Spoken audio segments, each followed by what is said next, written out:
Thank you, sir, for such a nice presentation. Good afternoon, ladies and gentlemen. And like it was said before, we are going to present you our view on information warfare. That words or expressions which is written here, it's really nothing new in the world confrontation cases. Only now they have a little bit different name, soft power. That really was going on here in Lithuania, that ideological war when we were fighting a fight with Soviet Union from 1944 till 1953. So it is familiar to us, only today it's taking different forms of a fight. Why it is so important to us here in Lithuania and why it is so important for the military? The military is responsible, of course, for the defense of the state. And we understand that in positive informational environment, if we will be facing some aggression, we will be much more available to defend our country if informational environment will be positive to us, to our aims. And if it will be not, it will be already a danger, because military always need support of society. Society need to understand why military exists, what is the main aims, and it should be the unity of soldiers and citizens, because the citizens are the main supporters and they are the main reserve for the military also. During our history, we were occupied 2 times. We have 1,000 years of history starting from 1009, and 2 times we lost our statehood. First it happened in 1793, second time it happened in 1940. Both times it was, as our academics stating, not a military occupation, but political loss. And really both times it was made more by soft power, as it's called in nowadays. Both times our decision-making process of the leaders of the countries was affected, influenced, and both times military received an order not to fight, just to surrender for enemy forces at once. And both times when we were regaining our independence, it was the very strong political will to resist, political will to fight. And we were facing much bigger and much stronger enemy, but both times when our political decision-making process was well defended, we succeeded to regain our independence.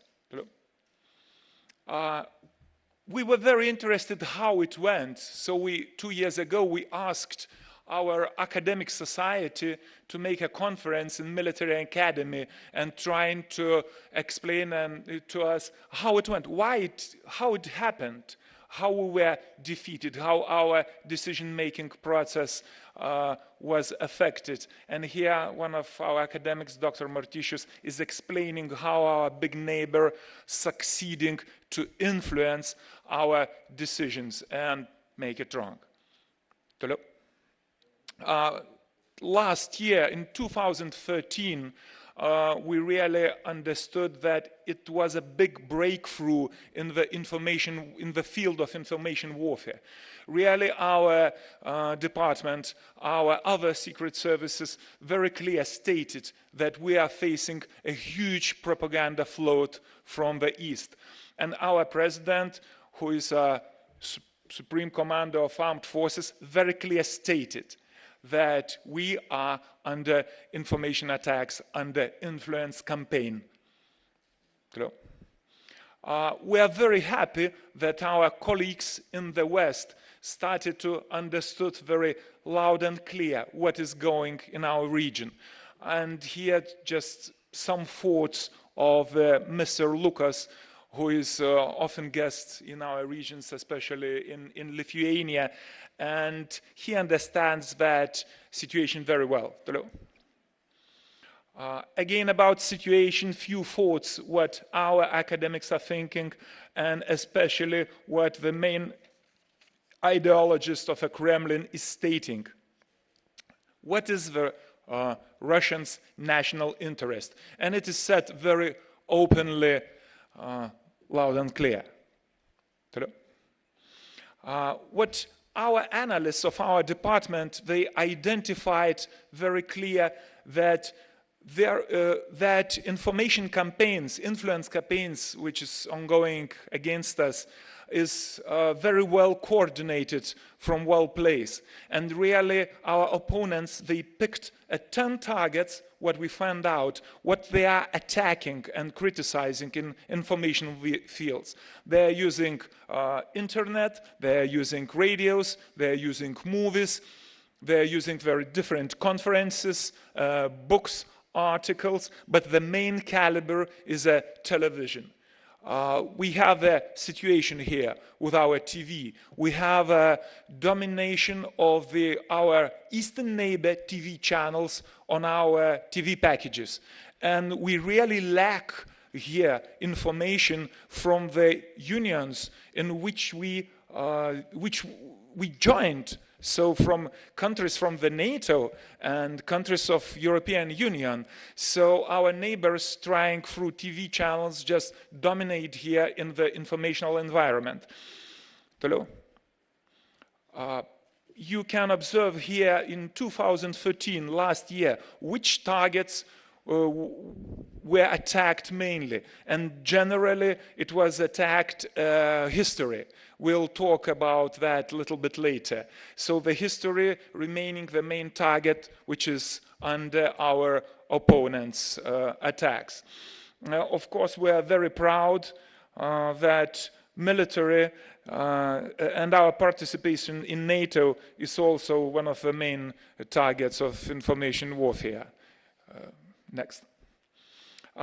Talking about history, when we started to do our job, it was in 2005 when we started to create psychological operations groups, when we joined NATO in our special forces, and later Minister Yuknevichina, she decided to create a department of strategic communication, the organization which will especially analyze and will create suggestions how to counter that hostile efforts of manipulation.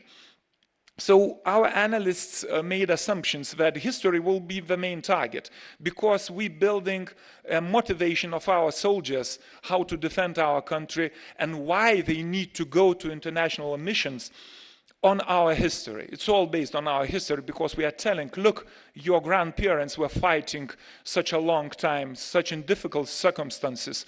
They were sometimes losing, but it was a lot of victories through that thousands of years. So what you are not so successful or not so brave like them, and it's really working. It's working very well. So that target is on the main attack. And there are 3 packages of that attacks. This is the Middle Ages, which is attacked very much, and later we explain why we think it's really a danger. It's war after war, our freedom fight after World War II against Soviet occupation, also under attack, and the newest target in 1991, when we regained our independence, and now our eastern neighbors stating that really all these people who died while defending our TV station and TV tower was really shot by our own units, while at that time we didn't have any units at all. It was only volunteers while being in parliament almost unarmed, so we were at least not able to do this. And again, our people were crashed by tanks, by Soviet tanks, while now our neighbors are stating that we killed all of that victims. So we're asking ourselves how we managed to get in that Soviet tanks. That is the biggest question. Again, going back to the Middle Ages history, now in our neighbors in the East and both countries, they are stating that really Lithuanian Kingdom and later Lithuanian Grand Duchy was nothing but Belarusia. And really, Belarus owns all that history. And it seems, at first, it looked very marginalic ideas and very marginalic, not serious stuff. But later, when we find out that they have put this to the school books, and really the youths in Belarus already naturally believe in that. We didn't understand at first why they need this. But later, what happened?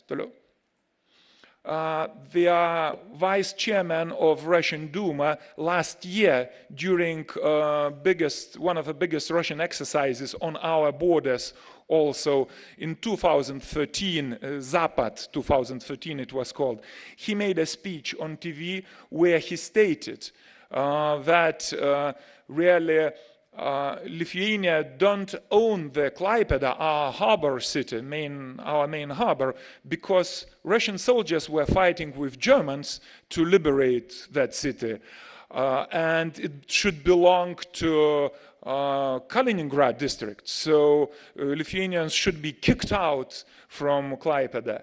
Again, and he stated that Vilnius, our capital, because the Lithuanian kingdom belongs to Belarusian history, and our capital, Vilnius, belongs to Belarus. So Lithuanians should be kicked out from Vilnius district and capital also, and it should be returned to Lukashenko. It was official statements on TV talk show and repeated in a lot of different articles. So it seemed that it's a union of effort to prepare the legal motivation for Belarusian troops in case if they will invade in some role, maybe peacekeepers or something, Lithuanian district as reconquista of their own state capital. So really one of the targets, it's also NATO, of course, and our participation in NATO. And often that propaganda are very controversial. On one day, for example, our East neighbors are stating that NATO is becoming very weak and NATO is becoming not capable for serious operations and defense. On the other hand, other day, they are stating that NATO is the main threat for the Russia and Belarus, and really they are aggressive, and they put that in their main documents. Really, like I said, they're using very much TV, and they have a lot of TV talk shows, what we can observe, and our citizens are also observing well when they are talking about NATO. And that gentleman, during 1991, when we were defending our regaining of independence, was even supportive to us. And even he received the 13th January medal. And later the things changed, the policy changed, and now he is on the different side of barricades, and even he was asked to return the medal of January of 13. Again, criticism to NATO, and you see the picture on the bottom on the right, how our East neighbors see the NATO activities worldwide. So you can find that images on internet and similar to that. During the events in Ukraine, so appeared a new target, and Russian different channels, internet portals started to state that we have camps where here in Lithuania where we are preparing fighters to Maidan Square, and everything is organized here in Lithuania and in Poland generally. And I just can read that what they are stating as always, and at the front of hoax are Lithuania, who is so we receive a lot of criticism and a lot of claims what really we are not doing. And for example, any conference, a democratic conference, open conference here in Lithuania could be at once called as a camp of preparation of fighters or divers or something else.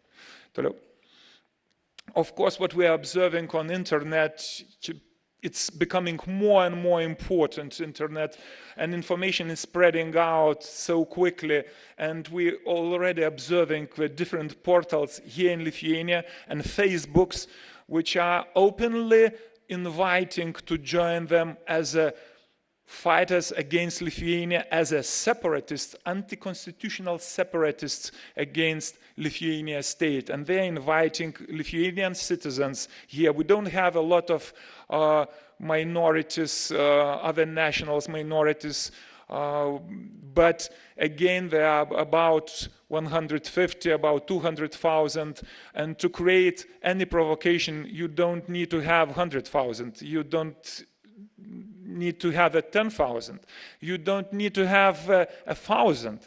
You need to have only several hundred people who are influenced, manipulated, prepaid, and you can then assume that it could be some provocations or could be gunfights if you will not pay attention early enough to avoid, to prevent that situation.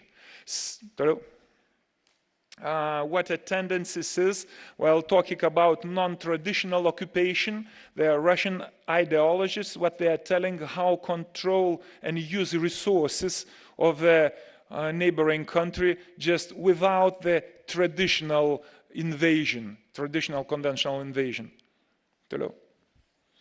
What Russian doctrine is telling. I remember we were presenting such a presentation to one of the NATO generals, and in the end he asked a question. I clearly observe that there is ongoing a huge informational campaign against you, and we all know that that campaign costs a lot of money.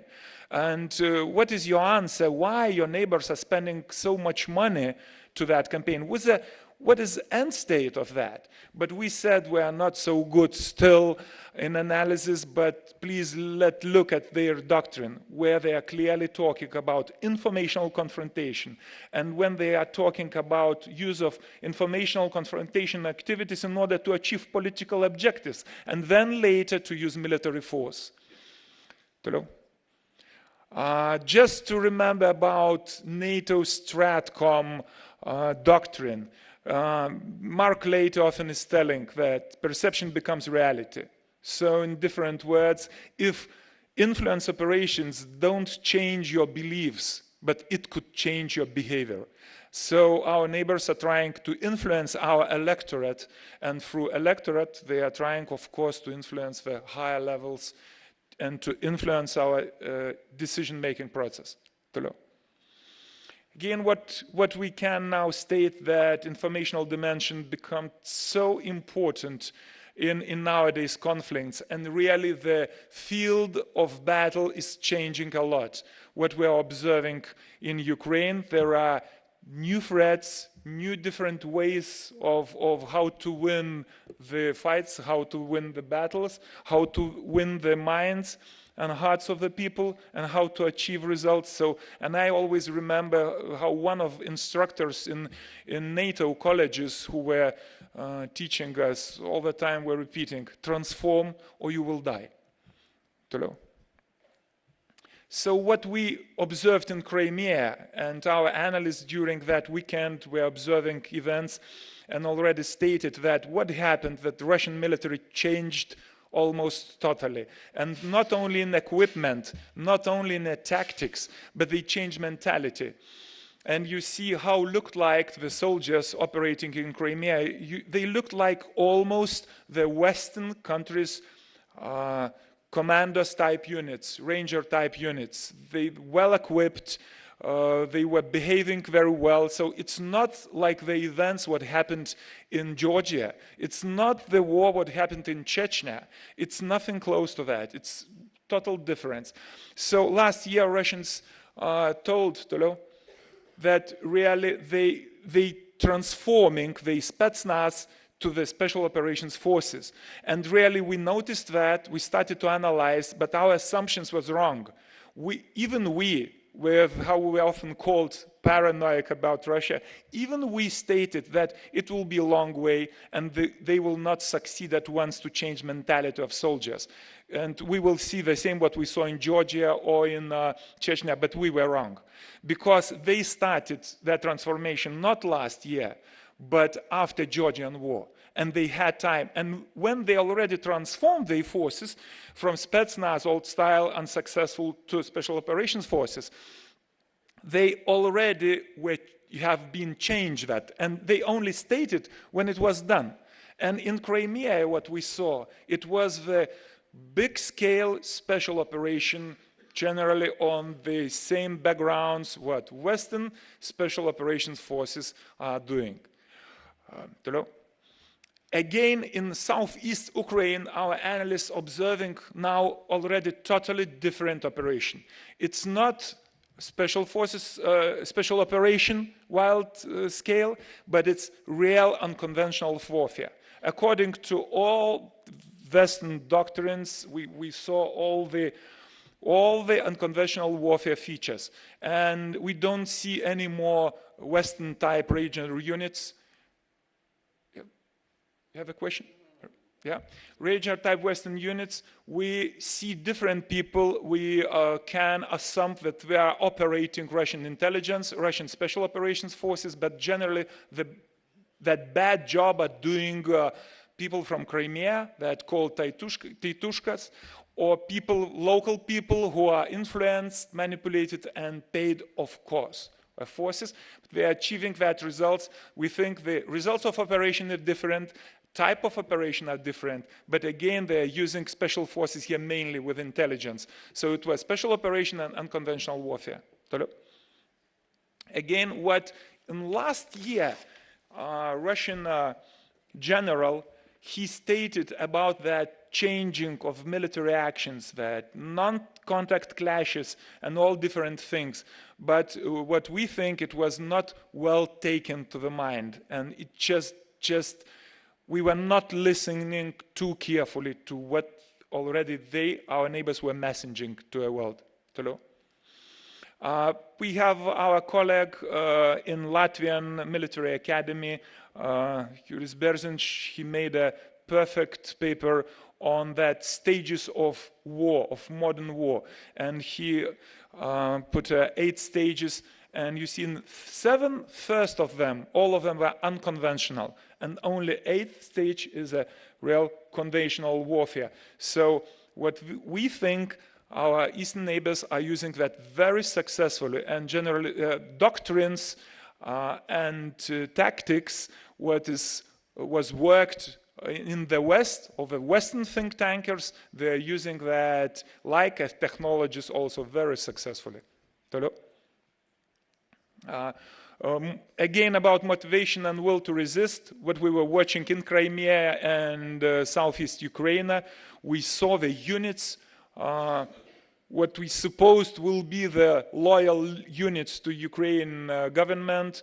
It showed up that it is not like that. And generally, soldiers were surrendering, tank units were surrendering to pro-Russian separatists.